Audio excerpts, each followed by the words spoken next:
एक रात गगन, पवन और मगन एक बड़े बंगले में चोरी कर रहे थे।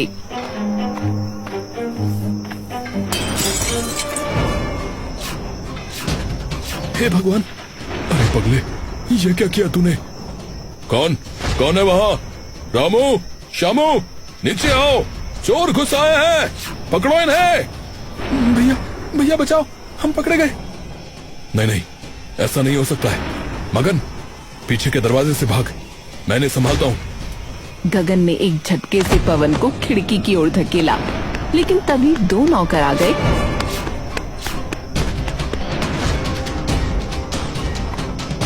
भैया भैया भाग जाओ तुम, पकड़ो भैया, है पकड़ो।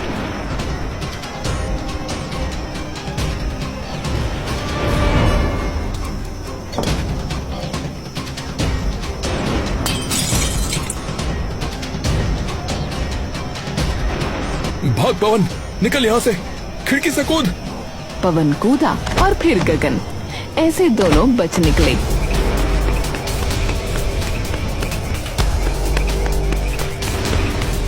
पवन सुरक्षित था, लेकिन गगन के हाथ में एक गहरा घाव था जो फूलदान के टूटने से आया था। भैया भैया, तुमने अपनी जान पर खेलकर मुझे बचा लिया। मैं तुम्हारा ये एहसान कभी नहीं उतार पाऊंगा भैया। अरे चुप रह छोटे, तू मेरा भाई है ना। भाई होने का यही तो मतलब है। तेरी एक खरोंच के बदले मैं 100 घाव खा सकता हूँ, समझा? पर ये हमारा आखिरी जोखिम था गगन भाई। अगर पकड़े गए होते तो पकड़े जाते, लेकिन ये सिलसिला चलता रहेगा जब तक ये गरीबी है, ये मजबूरी है। वैसे भी हमारा मकसद क्या है? भाई, अपनी और अपने जैसे गरीबों की सहायता करना। बिल्कुल सही।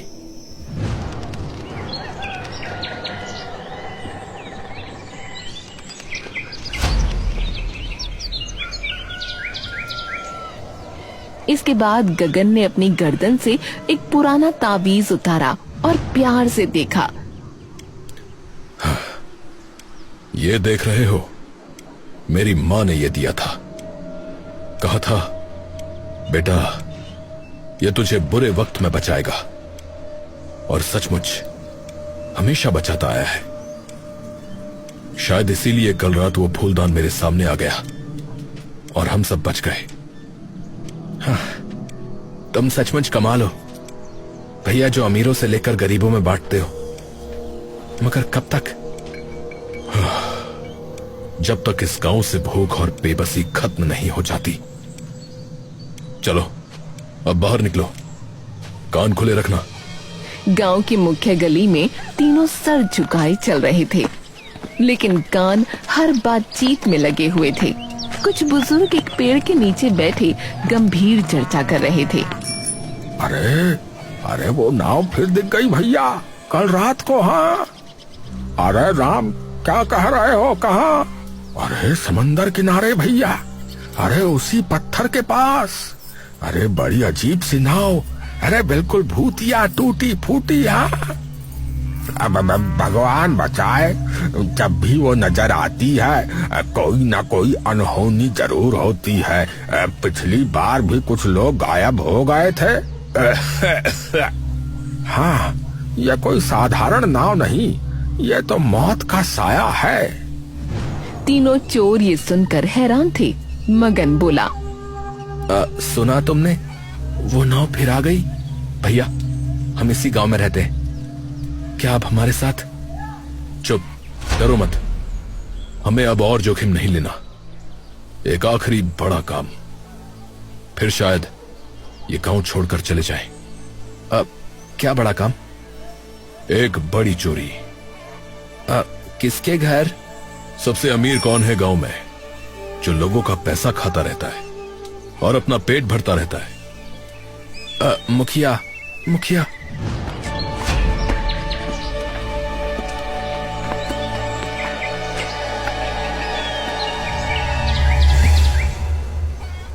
गगन ने एक बड़ी योजना बनाई। मुखिया का घर, जहाँ सालों की कमाई जमा थी। इस चोरी से इतना पैसा मिलने वाला था कि फिर कभी चोरी न करनी पड़े। कल रात हम उसकी तिजोरी वाले कमरे में घुसेंगे।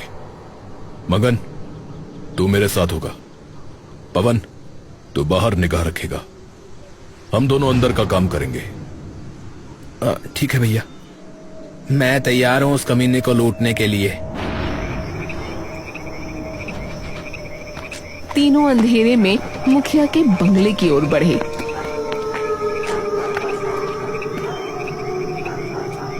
लेकिन जैसे ही उन्होंने दीवार फांदी, अचानक तेज रोशनी हो गई।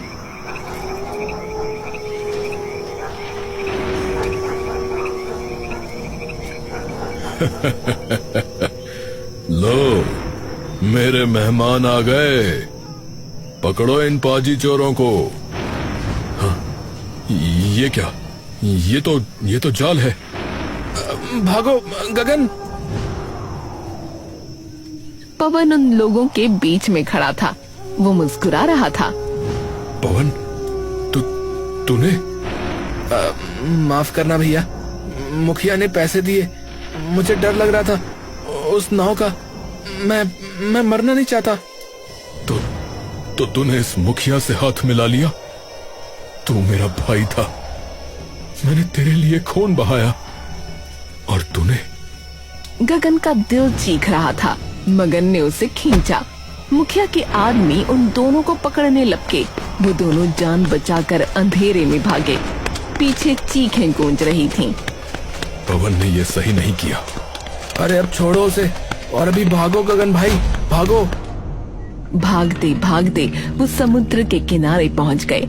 सामने वही रहस्यमयी जर्जर नाव खड़ी थी, जैसे सदियों से इंतजार में खड़ी हो। वो आम नाव से अच्छी खासी बड़ी थी। उसे छोटा पानी वाला जहाज कहना भी गलत नहीं होगा। यहाँ नहीं, चलो दूसरी तरफ जंगल में छिप जाते हैं। नहीं मगन, अगर मरना ही है तो इसी गांव में, इसी समंदर किनारे मरूंगा। उस जंगल में क्या रखा है? चलो इस नाव पर चढ़ते हैं।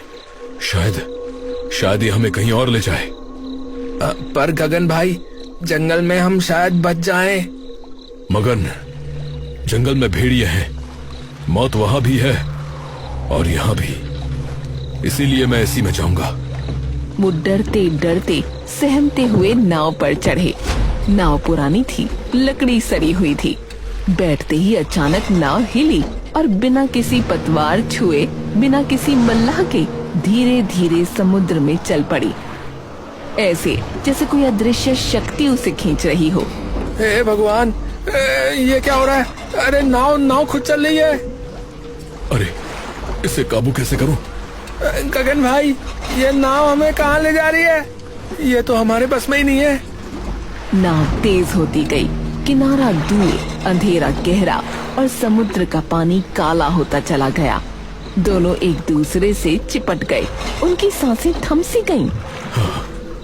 शायद मौत अब करीब है। नाव बेतहाशा भागे जा रही थी। अचानक उस पर एक अजीब सी चमकती मछली कूद कर आ गई, जिसका शरीर सोने जैसा चमक रहा था। गगन और मगन हैरान होकर देख ही रहे थे कि वो मछली हवा में घुल गई। इस बीच ऊपर से एक विशाल रहस्यमयी समुद्री पक्षी ने जोरदार आवाज की और गायब हो गया। ये क्या हो रहा है? ये नाव का असर है या हम लोग पागल हो गए? यहाँ सब कुछ जादुई जैसा क्यों लग रहा है? हम कहाँ फंस गए? हे भगवान! तभी नाव के पिछले हिस्से से एक लंबा दुबला आदमी, जिसका पूरा चेहरा और शरीर काले कपड़े से ढका था, निकल कर आया। तुम कौन हो? कौन है तू? वो बिना कुछ कहे पतवार के पास गया और उसे एक झटके से सीधा कर दिया। डरो मत, नाव अब स्थिर है। तो तुम कौन हो? तुम यहाँ कहाँ से आए?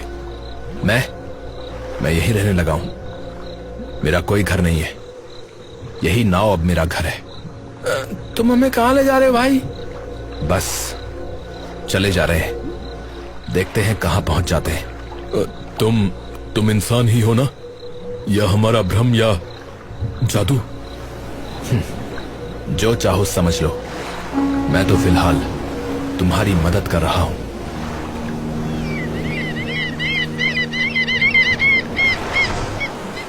कुछ ही देर में एक विशाल हरा भरा द्वीप नजर आने लगा। नकाबपोश ने नाव को किनारे लगा दिया। उतर जाओ और तुम भी अपना मुंह छुपा लो। यहां किसी को नहीं पता चलना चाहिए कि तुम नए हो, समझ गए? ठीक है, लेकिन तुम चलो, मैं भी आता हूं अभी थोड़ी देर में। दोनों ने अपने चेहरे कपड़े से ढक लिए और द्वीप पर उतर गए। वो कुछ कदम आगे बढ़े, फिर मुड़कर पीछे देखा तो सन्न रह गए। नाव और नकाबपोश दोनों गायब थे। केवल नीला गहरा समुद्र लहरें मार रहा था। गगन भाई, नाव, वो आदमी, सब गायब। हमें उस पर विश्वास नहीं करना चाहिए था। अब हम फंस गए। इस द्वीप पर रहने के अलावा अब कोई चारा नहीं है।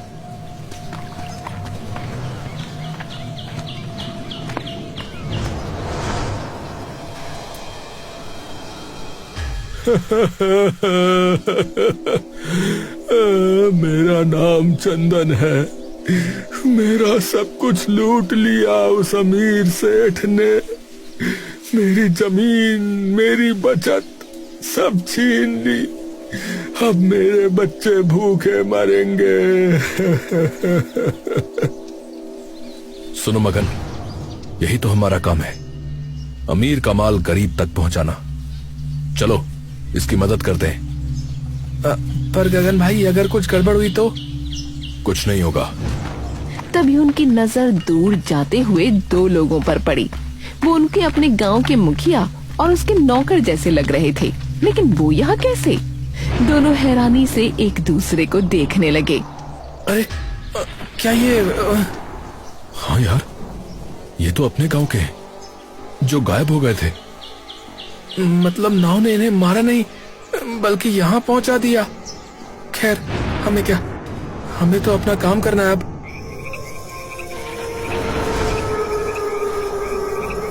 रात को वो सेठ के भव्य घर में घुस गए और चोरी करने लगे। लेकिन जब वो निकलने वाले थे तो दर्जनों पहरेदारों ने उन्हें घेर लिया। पकड़ लो इन नकाबपोशों को। ओए, भागता कहाँ है? रुक।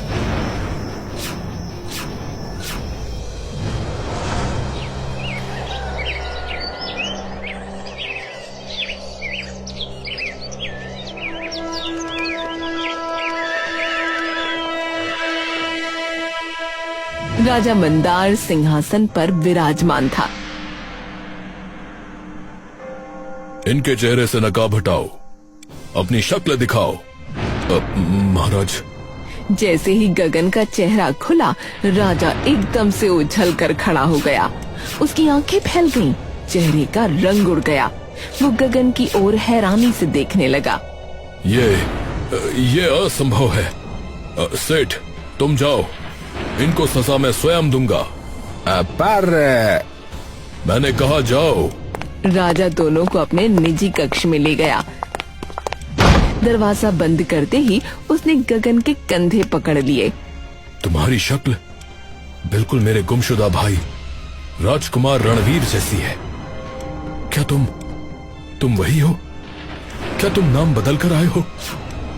महाराज, मैं कोई राजकुमार नहीं हूं। मैं गगन हूं, एक गरीब चोर जो गांव से भागकर यहां पहुंचा है। उसी समय राजा का बेटा राजकुमार धीरेन्द्र भी वहां आ पहुंचा और हैरान रह गया। चाचा, तुम? मैं वो धीरेन्द्र। अभी बाहर जाओ, बाद में आना। पर चाचा, अचानक? बाद में बताऊंगा, अभी जाओ। राजकुमार चला गया और राजा गगन से बोला, मुझे दिखावे के लिए तुम्हें कैद खाने में डालना होगा, फिर मैं अकेले में तुमसे बात करूंगा। दोनों को एक सुनसान कैद खाने में डाल दिया गया। गगन भाई, हमें यहाँ से भागना होगा। पर कैसे? ये द्वीप है और चारों तरफ समुद्र ही समुद्र है। बाहर पहरा लगा दिया गया। राजा रात में वहाँ आया। उसने अपने भाई की कहानी सुनाई। मेरा भाई एक दिन अचानक नाव लेकर चला गया था, लौटा ही नहीं। कहीं ऐसा तो नहीं कि वो तुम्हारे गांव में ही रह रहा हो? लेकिन वहां मेरी शक्ल का कोई भी नहीं है महाराज। ठीक है, लेकिन हमें उसका पता लगाना होगा, और उससे पहले उसके एक दोस्त के बारे में जिसने उसके कान भरे थे। मतलब कुछ नहीं, बस हमें उसका और उसके दोस्त का पता लगाना है। तुम राज्य में मेरा भाई बनकर सामने आओगे तो आखिरकार उसका वो दोस्त भी सामने आ जाएगा। ठीक है। तभी एक अजीब सी आवाज हुई। दोनों ने मुड़कर देखा तो एक कंकाल सा आदमी उस काल कोठरी के कोने में पड़ा था। हे भगवान, मैं तो डर ही गया। इसको कितने सालों से खाना नहीं मिला है जो इसका ये हाल हुआ है। उसे मत देख। फिर अगली सुबह राजा ने उन्हें कैद खाने से निकाला और सबको बताया कि उसका भाई रणवीर वापस आ गया है। लोग हैरान थे।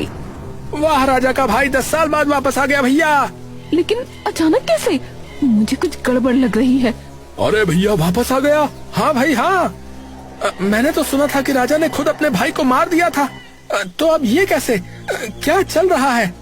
ये बात जैसे ही मगन ने सुनी तो वो घबरा गया और गगन से बोला, गगन भाई, ये हमें मारने वाला है पक्का। हिम्मत रख, हमें यहाँ से भागना होगा। मौका मिलते ही भाग लेना। राजा की नजरें ढूंढ रही थीं ऐसे इंसान को जो राजा के भाई के आने से सबसे ज्यादा परेशान हो। गगन, अब तुम अकेले बाजार में निकलो और देखो कौन तुम्हारे पास आकर तुमसे कुछ अजीब बात करता है। जी महाराज। मैं भी साथ जाता हूँ। नहीं, उसे अकेले जाना है। तू समुद्र किनारे पहुंच, मैं वहीं मिलूंगा। गगन अकेला बाजार में निकल गया। उसे कई लोग मिले जो हैरान थे।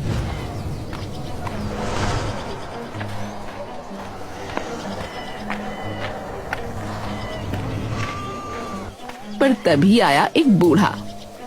बेटा, तुम वापस कैसे आ गए? बस भगवान की इच्छा से। नहीं नहीं, सच बताओ, तुम तो राजा को मारने वाले थे ना? फिर वापस कैसे आ गए? और राजा तुम्हारा सत्कार कर रहा है, ये कैसे? क्या? राजा को मारने वाला? तुम्हें नहीं पता? मतलब तुम बहरूपिया हो। गगन घबरा गया और समुद्र की ओर भागा। उधर मगन भी महल से निकलकर भाग खड़ा हुआ था। महाराज, वो राजकुमार रणवीर का साथी भाग रहा है। अरे अरे, उसका पीछा करो, पकड़ो उसे। राजा सिपाहियों समेत उनके पीछे भागे। वो समुद्र किनारे पहुंचे ही थे कि अचानक वही रहस्यमयी नाव वहां प्रकट हो गई। जल्दी कर मगन, नाव भी आ गई है। पर तभी उसमें से वही नकाबपोश उतरा। उसने धीरे से अपना नकाब उतारा। सबकी सांसें रुक गईं। नकाब के नीचे का चेहरा गगन से बिल्कुल मिलता जुलता था। हाँ, रणवीर, तू जिंदा है? जिंदा हूँ तो नहीं भैया, लेकिन तेरे पापों का हिसाब लेने आया हूँ।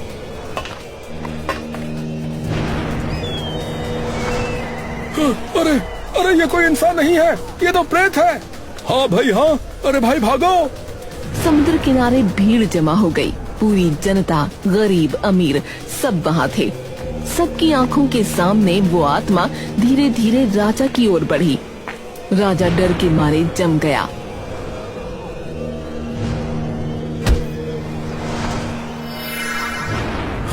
लगता है इंसाफ हो गया।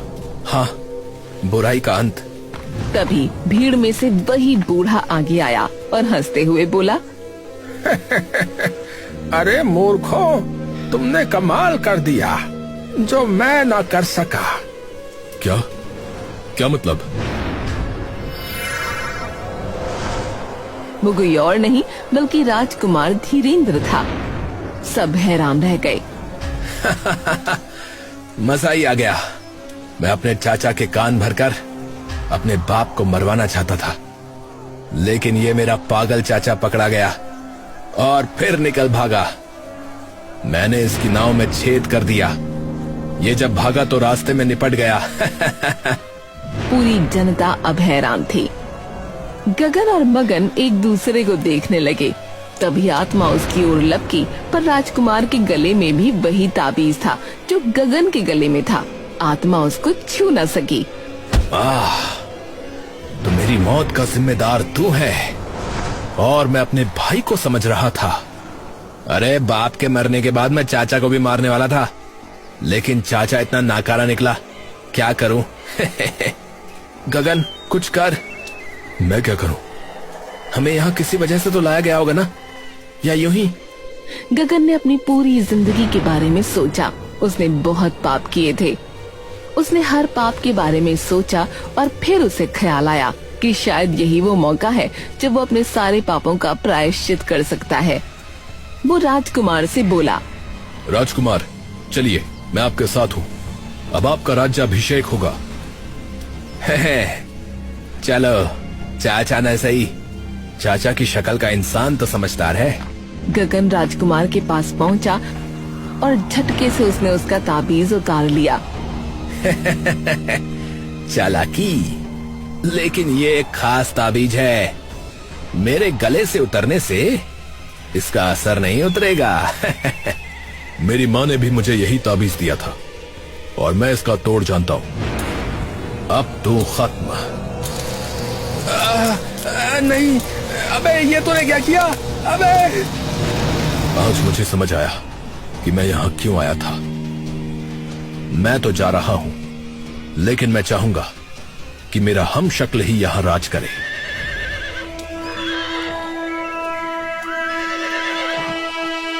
गगन वहाँ का राजा बन गया और मगन उसका सेनापति।